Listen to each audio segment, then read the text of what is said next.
mais histórias de terror. Quem tá por aí já vai dando um joinha. Aí o pessoal tá chegando. Oi, Francisco. Tainá. Oi, gente. Pessoal do Facebook, pessoal do Instagram, pessoal do YouTube. Beijo pra vocês. Vão chegando. Hoje a gente tem mais clássicos. Oi, Eloá. Beijo pra você. Oi, Elaine. Vão chegando. Hello! Oi, Manhã, Josi. Manhã não chegou não? Ainda não. Manhã Cadê tá a Marina atrasada. lá de Peruíbe? Beijo, a turma de Peruíbe.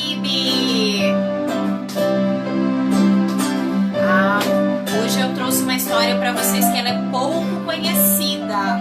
Do Charles Perrault. Oi, Rê. Oi, Renata. Beijo pra você. Beijo, Catarina.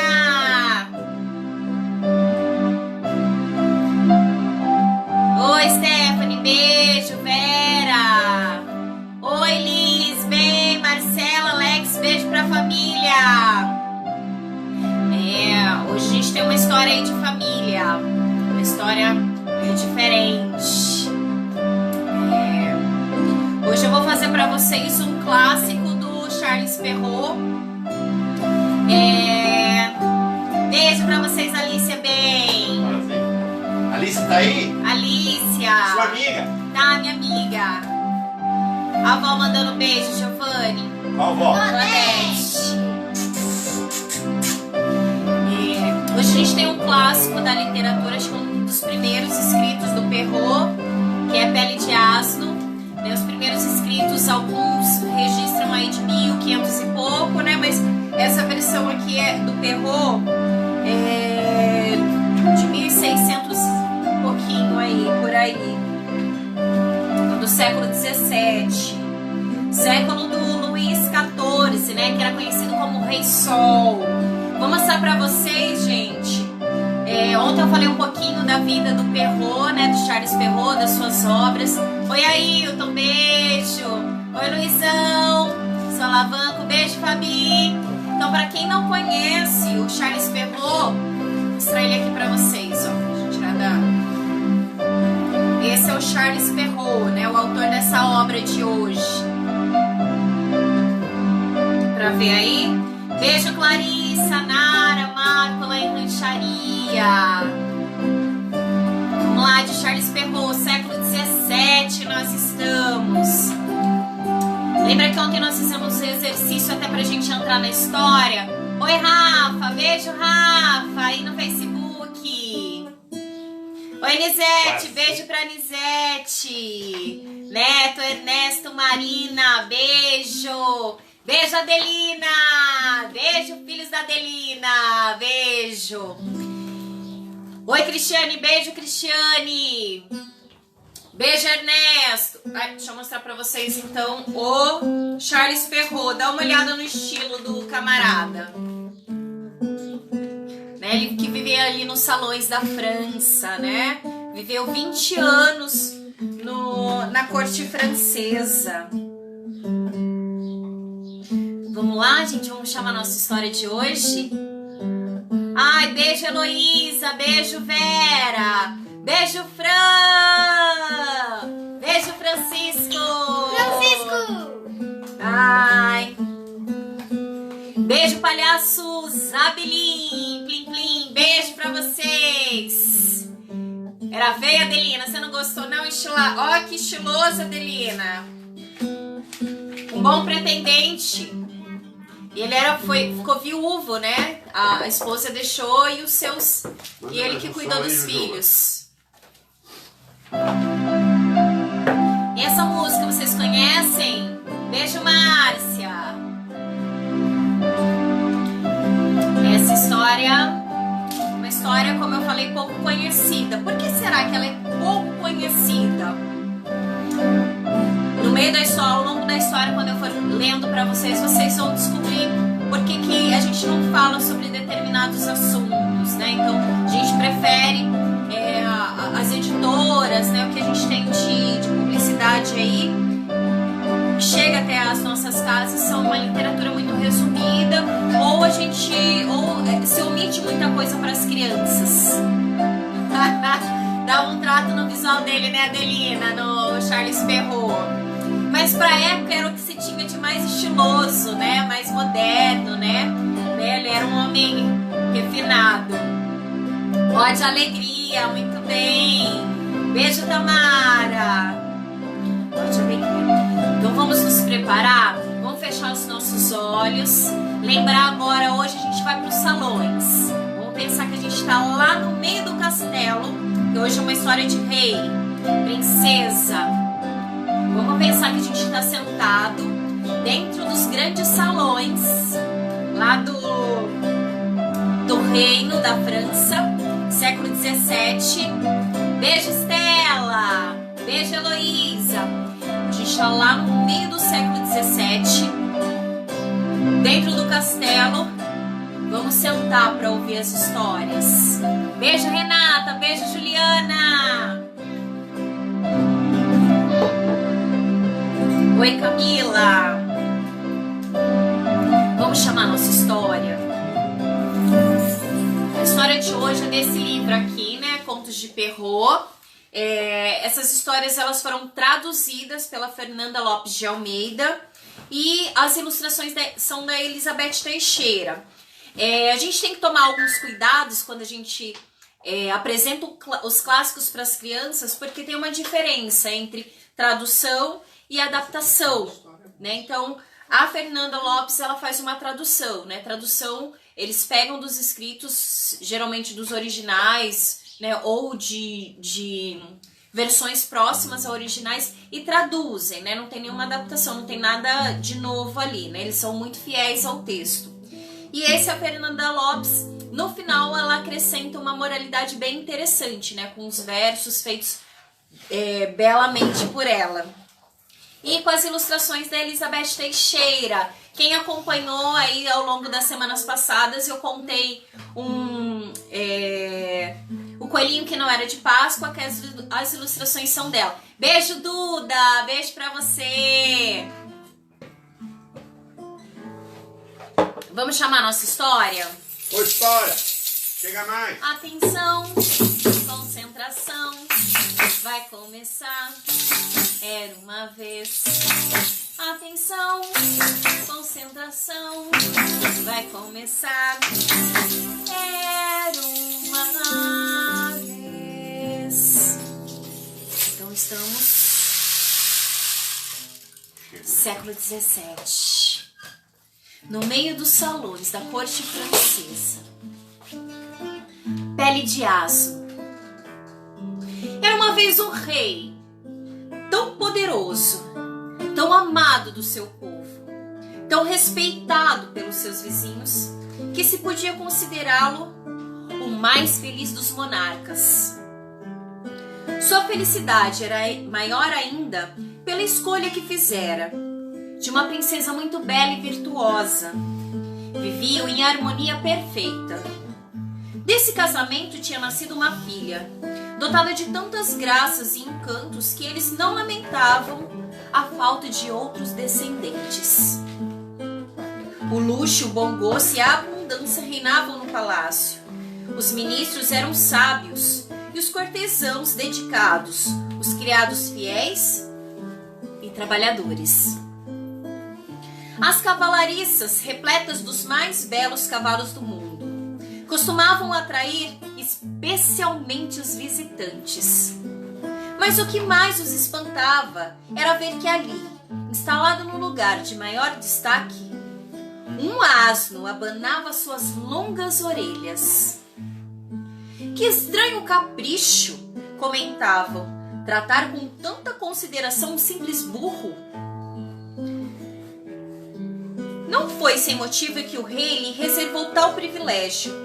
Costumava retrucar o chefe das cavalariços.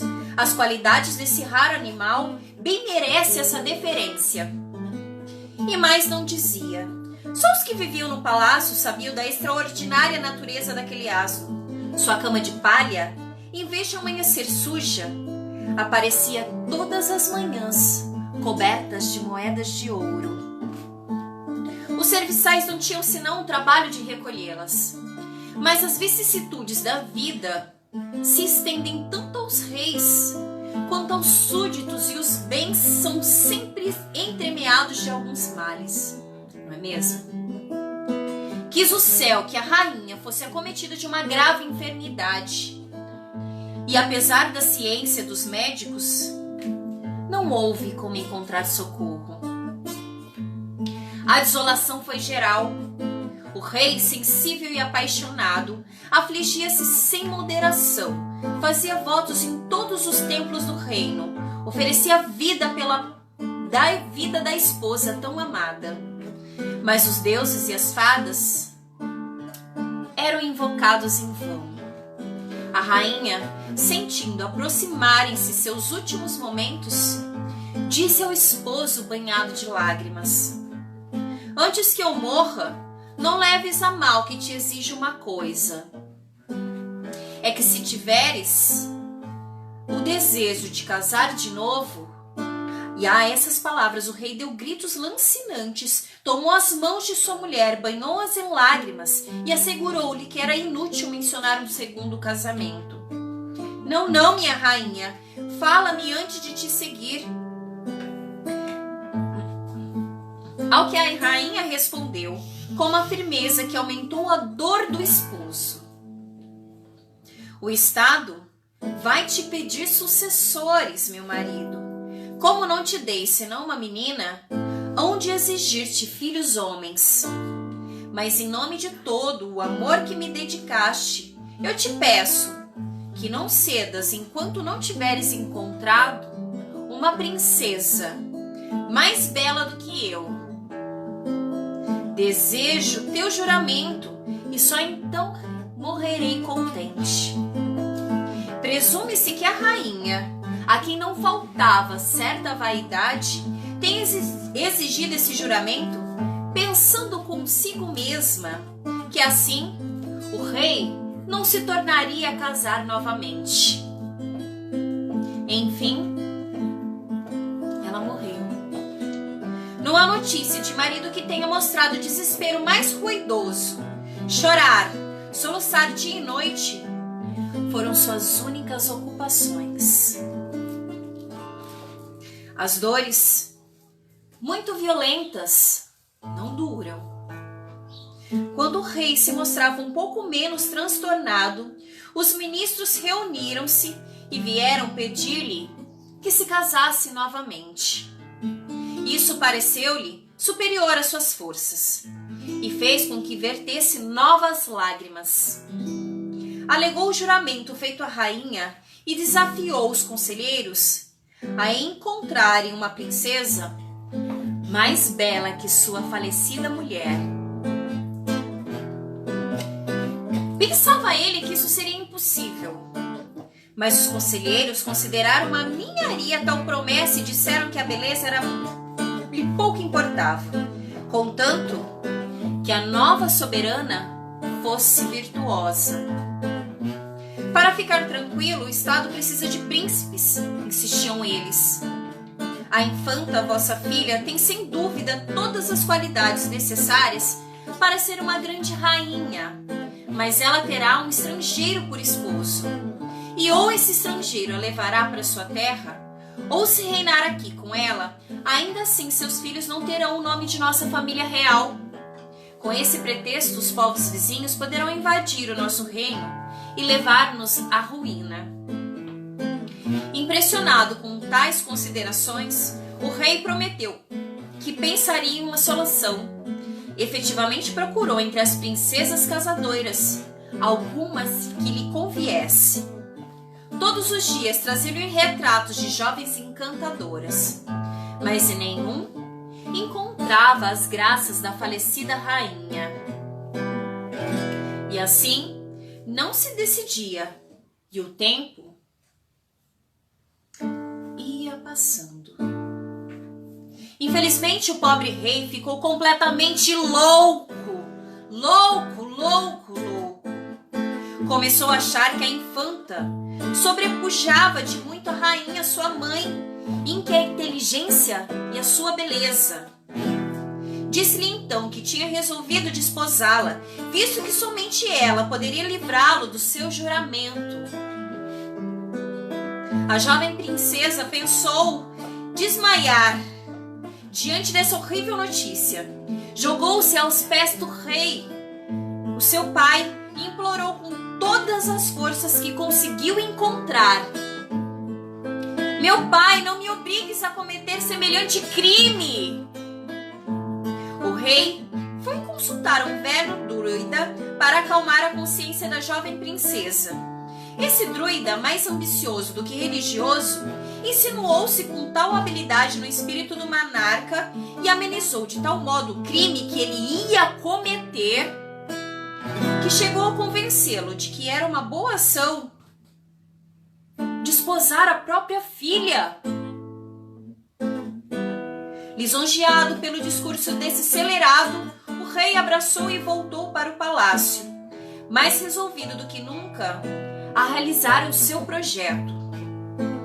Ordenou, portanto, à infanta que se preparasse para obedecer-lhe.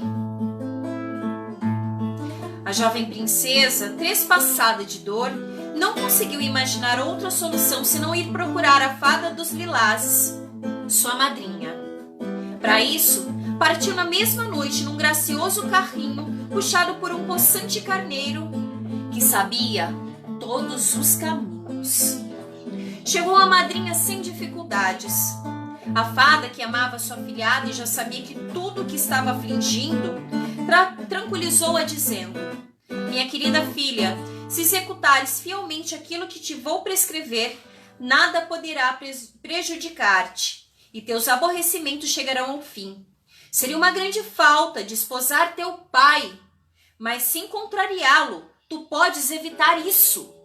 Basta dizer-lhe que para atender a uma fantasia que tiveste, é preciso que ele dê um vestido da cor do tempo. Jamais, com todo o seu poder, ele conseguirá atender a esse pedido.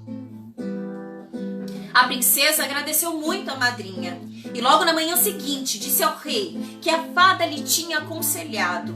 Acrescentou que não assumiria nenhum compromisso se não obtivesse o seu vestido da cor do tempo. O rei, encantado com a esperança que ela lhe dava, reuniu os mais famosos artífices e lhes encomendou o vestido.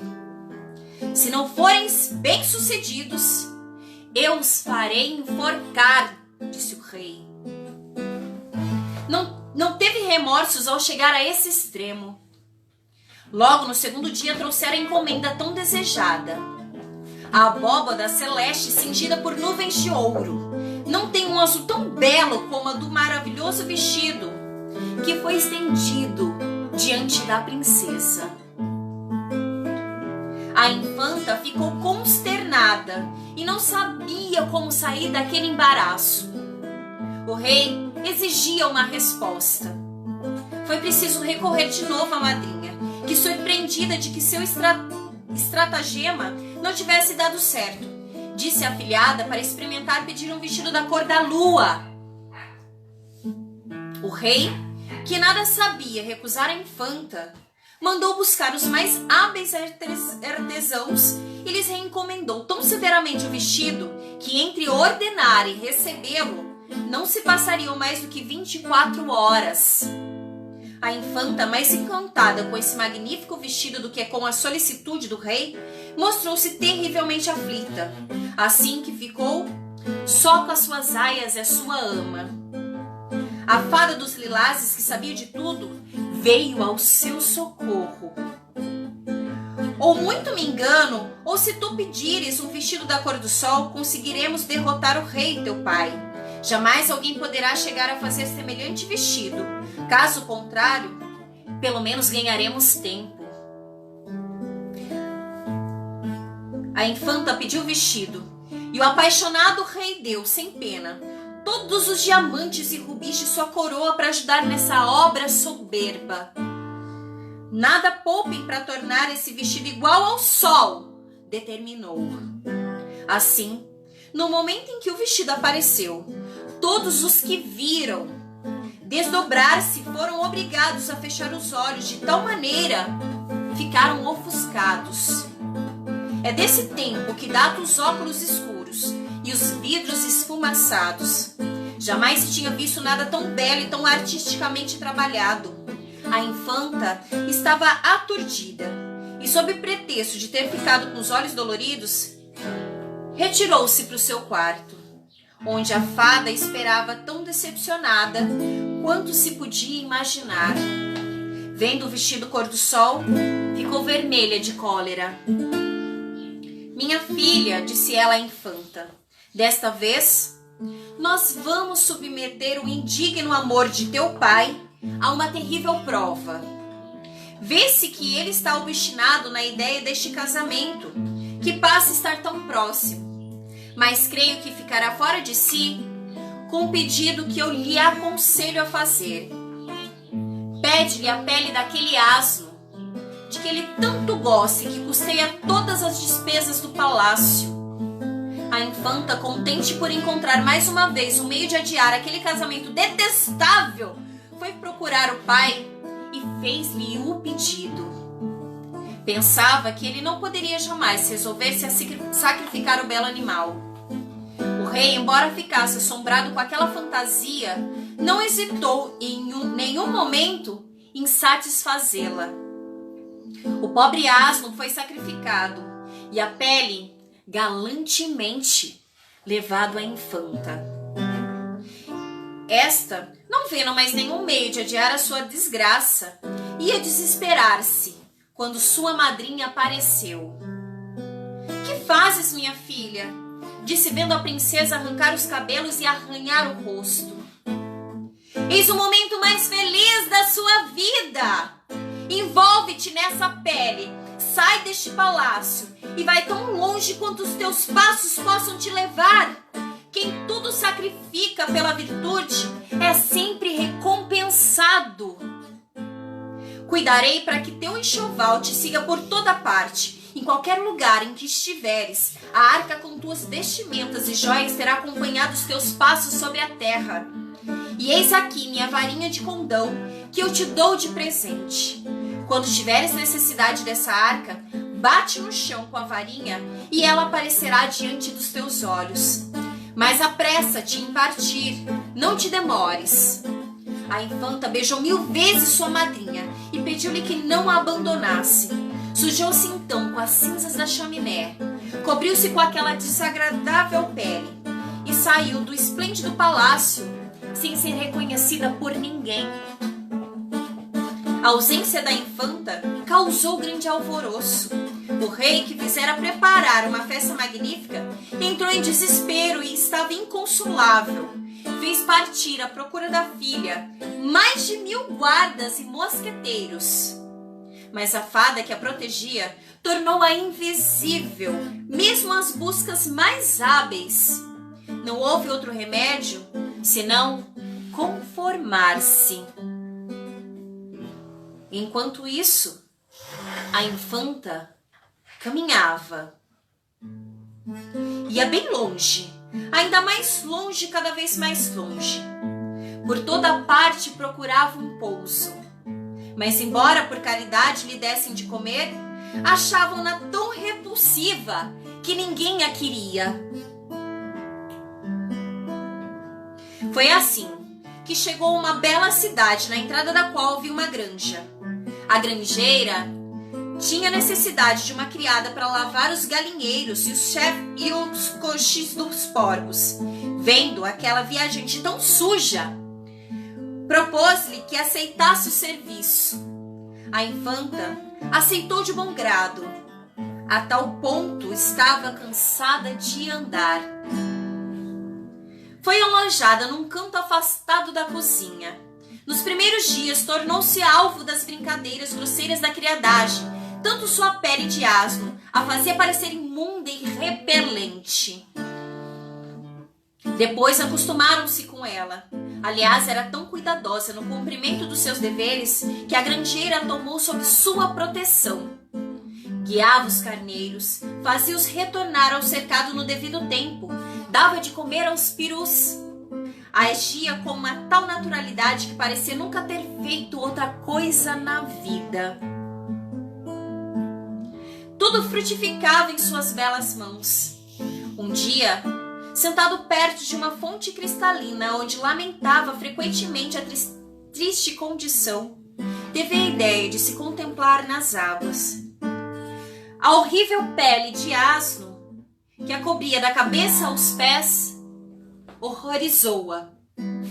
Envergonhado de seu aspecto, lavou o rosto e as mãos, que se tornaram mais alvos que o marfim, e sua pele retomou o frescor que lhe era natural. A alegria de ver tão bela deu-lhe vontade de se banhar, e foi o que fez. Mas foi preciso vestir de novo a indigna pele de asno para voltar à granja. Felizmente, era feriado. Assim, a folga lhe permitiu fazer surgir o baú, arrumar-se, empoar os lindos cabelos e o vestido da cor do tempo. O quarto, de tão pequeno, tornava impossível estender a cauda da deslumbrante vestimenta. Mesmo assim, a princesa se mirou e se admirou tão bem que resolveu, para distrair-se, vestir sempre suas belas roupas nos domingos e feriados. E a partir desse dia, executou seu plano pontualmente. Entrelaçava flores e diamantes nos lindos cabelos com uma arte admirável e frequentemente suspirava por não ter, por testemunhos de sua beleza, senão os carneiros e os perus, que amavam da mesma maneira com sua horrível pele de asno. Num feriado em que tinha posto o vestido cor do sol, o filho do rei, voltando da caça, veio descansar na granja que lhe pertencia. E esse príncipe era jovem, belo e elegante, o amor de seus pais, e era adorado pelo seu povo. Ofereceram-lhe uma refeição campestre, que ele aceitou. Depois pôs-se a percorrer todos os recantos de sua propriedade. Perambulando assim, de lugar em lugar, entrou numa aldeia sombria, no fim da qual viu uma porta fechada. A curiosidade o fez espiar pela fechadura.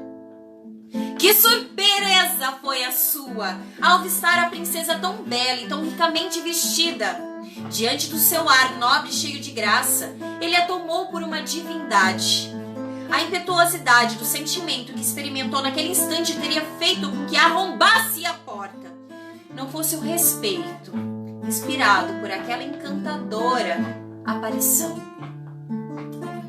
Afastou-se com dificuldade e foi informar-se sobre quem era a pessoa que morava naquele quartinho. Responderam-lhe: é uma criada a quem chamam pele de asno. Por causa da pele que a veste de tão suja e repugnante, ninguém olha e nem fala com ela. Só a empregaram por piedade para guardar os carneiros e os perus. O príncipe, insatisfeito com esses esclarecimentos, percebeu que aquelas pessoas rudes não lhe poderiam informar mais do que aquilo e que era inútil interrogá-las. Voltou ao palácio de seu pai, completamente apaixonado. Trazia continuamente diante dos olhos a imagem da divindade que tinha visto pelo buraco da fechadura. Arrependeu-se de não ter batido a porta e prometeu a si mesmo não deixar de fazer isso da próxima vez. Mas a agitação de seu sangue, causada pelo ardor da paixão, provocou-lhe naquela mesma noite uma febre tão terrível que logo reduziu à extrema fraqueza. A rainha, de quem era o único filho, desesperou-se com a inutilidade de todos os remédios. Prometeu em vão as maiores recompensas aos médicos. Eles empregaram toda a sua arte, mas nada curava o príncipe. Por fim, perceberam que um desgosto mortal estava causando toda aquela devastação. Advertiram a rainha que, cheia de ternura pelo filho, veio insistir para que dissesse a causa do seu mal. Ainda que se tratasse de ceder a coroa, o rei teu pai desceria do trono sem pena para nele te fazer subir.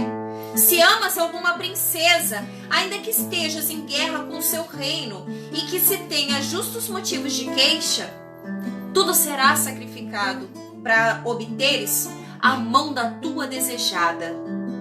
Mas eu te imploro que não te deixes morrer, porque da tua vida depende a nossa. A rainha não conseguiu acabar esse tocante discurso sem molhar o rosto do filho com uma torrente de lágrimas. Senhora, disse enfim o príncipe, com voz muito fraca, não sou tão desnaturada para desejar a coroa do teu pai. Queira o céu que ele viva longos anos, para que eu seja por muito tempo o mais fiel e mais respeitoso dos seus súditos.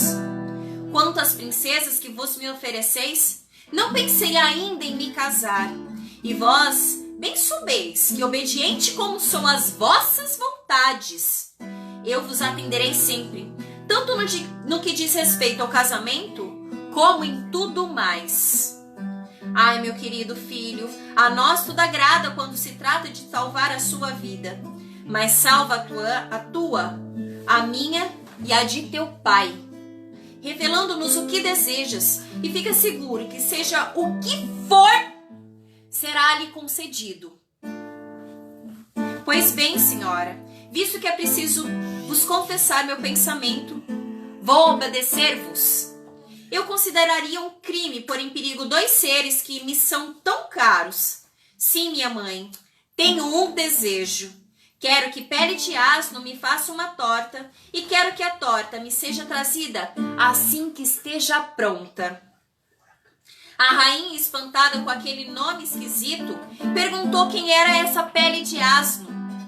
Um de seus oficiais, que por acaso tinha visto a moça, informou: Senhora, trata-se do mais vil animal depois do lobo, uma suja, uma coscorenta, que mora na vossa granja e guarda os vossos carneiros. Não importa, disse a rainha. Meu filho, na volta da caça, certamente provou alguma gulodice feita por ela. É um capricho de doente. Em uma palavra, ordeno que Pele de Asno, já que existe uma pele de asno, faça imediatamente uma torta para o príncipe. Correram à granja e chamaram Pele de Asno, para que lhe transmitir a ordem da rainha. Alguns autores se asseguram que no momento em que o príncipe olhara pelo buraco da fechadura, o olhar de Pele de Asno do príncipe também havia lhe percebido. E mais, que espreitando depois pela sua janelinha, ela vira o príncipe tão jovem, tão belo e tão parecido que a lembrança dele permanecera em sua memória e não raro lhe custaram alguns suspiros.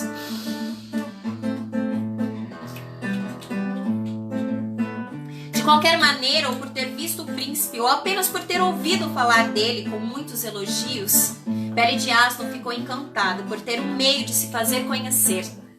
Fechou-se no quartinho, despiu a miserável pele, lavou o rosto e as mãos, penteou os cabelos louros, vestiu um belo corpete de prata brilhante, uma saia igual e pôs-se a fazer a torta tão desejada.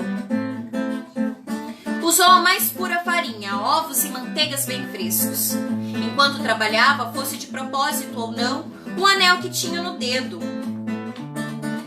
caiu na massa.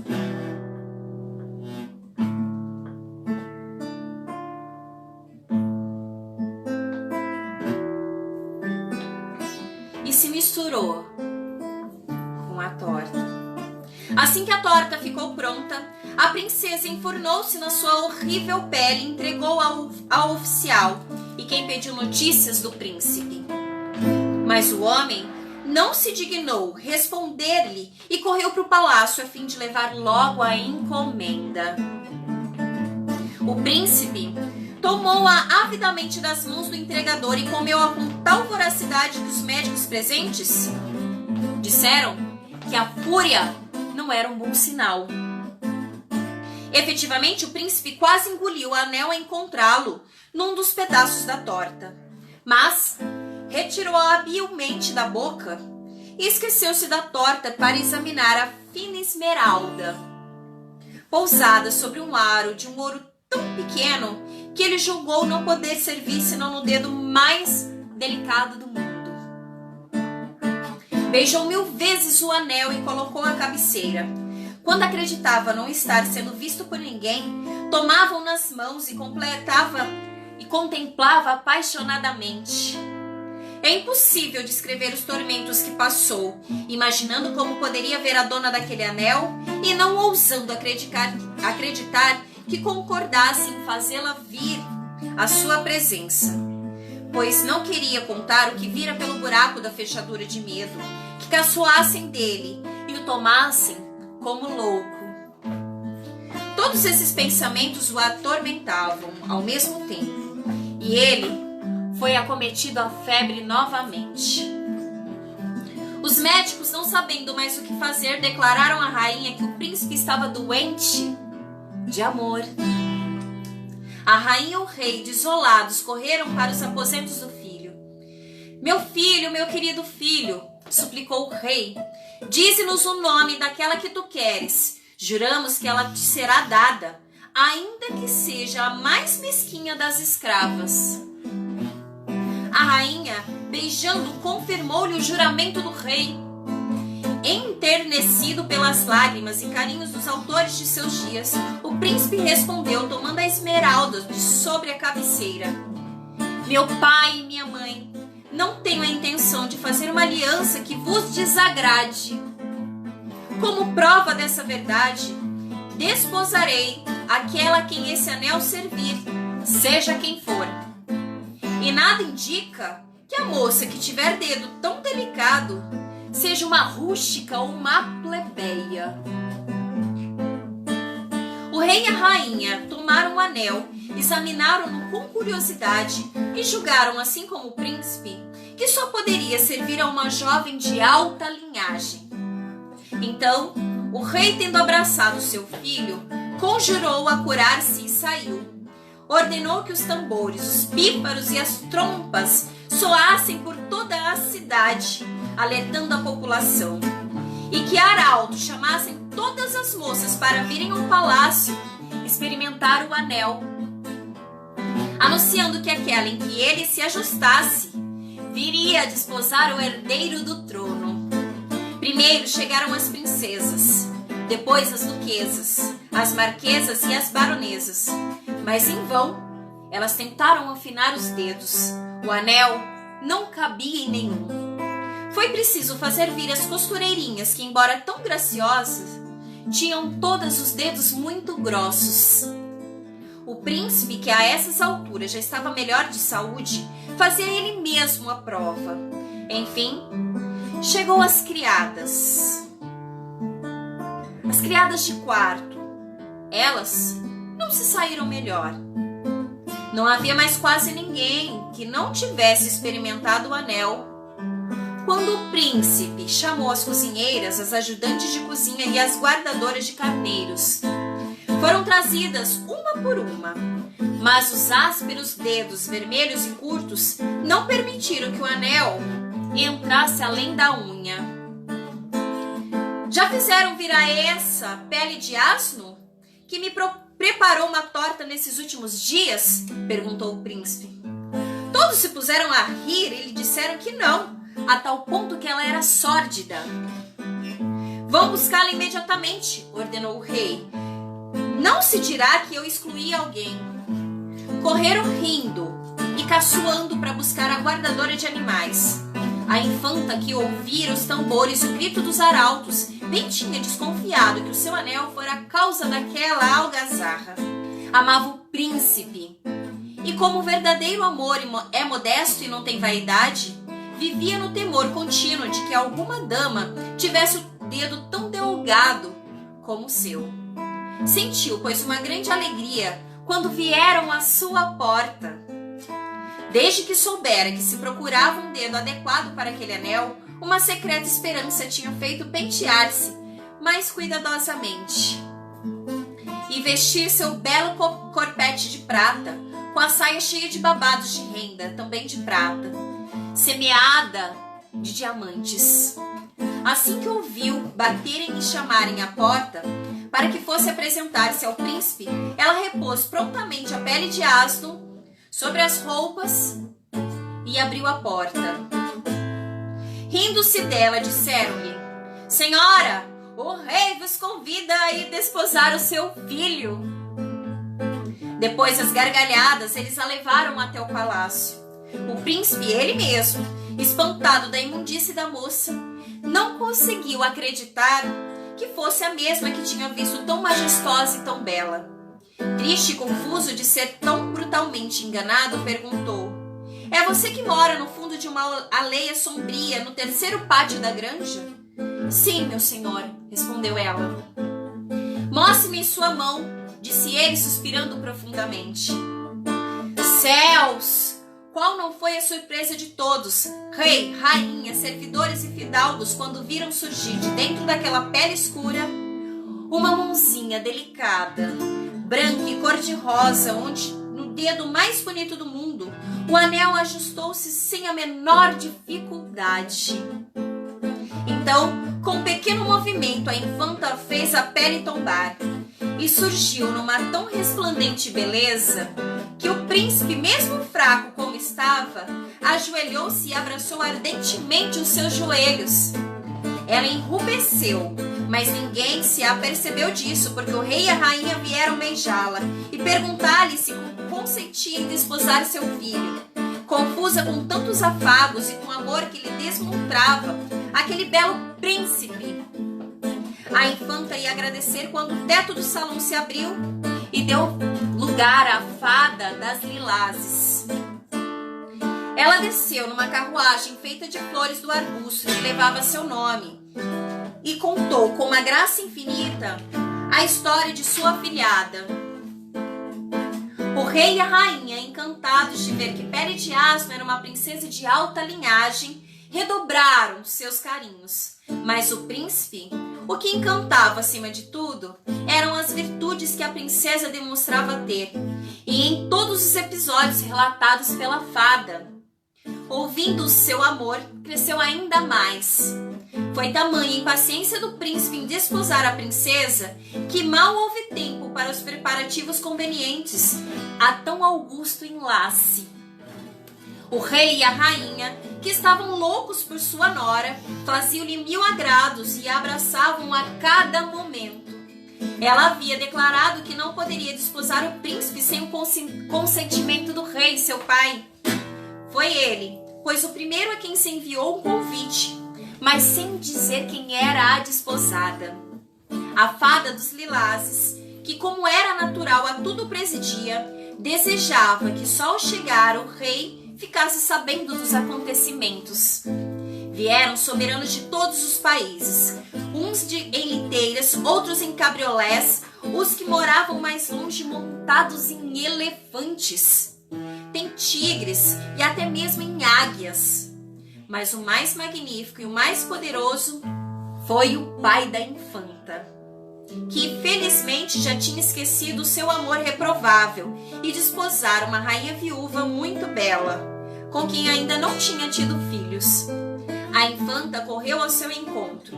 Ele a reconheceu imediatamente e abraçou com grande ternura, antes que ela tivesse tempo de se jogar aos seus pés. E quando o rei e a rainha representaram-lhe o filho, ele o acumulou de provas de amizade. As núpcias se fizeram com toda a pompa imaginável. Os jovens esposos, pouco preocupados com essas magnificências, não contemplaram e não viram senão um ao outro. O rei, pai do príncipe, abdicou em seu favor nesse mesmo dia e, beijando-lhe a mão, conduziu-o para o trono. Malgrado sua resistência de bom filho, ele teve que obedecer. As festas de tão ilustre casamento duraram cerca de 3 meses. Mas o amor dos dois esposos, essa era tão grande que duraria para sempre. Se eles não tivessem morrido 100 anos depois. Que tenha sido sonho ou realidade, o que existiu no palácio paterno, partir é sempre uma necessidade. e o passado não pode ser eterno. Mudando a filha, muda o pai também, pois tudo neste mundo é interligado, e se a jovem se julga uma refém, precisa dar um salto bem pensado. Saltar de vez pra vida lá fora, tecer enfim o seu próprio vestido, em 1000 trabalhos enfrentando e embora, achar seu rumo e seu próprio sentido. E essa história entrou por uma porta e saiu pela outra. Quem quiser que conte outra. Gostaram? É uma história pouco conhecida, né? Porque ela vai tocar em alguns assuntos que são muito delicados, né? Na nossa sociedade até hoje, né? Isso acontecia lá desde o século, né? Aqui relatado no século 17, né? Então a gente tá falando do século 17. Gostaram? Deixa eu mostrar pra vocês. Essa é uma das ilustrações do livro. Gente, quem gostou, acompanha as histórias. A gente tem mais clássicos durante essa semana. Amanhã a gente tem Irmãos Grimm, né? Então a gente começou com Perrault, que foi ali o precursor da escrita das histórias infantis. Não necessariamente as histórias eram escritas para as crianças, né? Mas ela se tornou popular entre as crianças. Obrigada a vocês que ficaram aí, história longa, mas é uma história que precisava ser contada, né? A gente precisa falar de assuntos tão delicados. Beijo, gente! E até amanhã!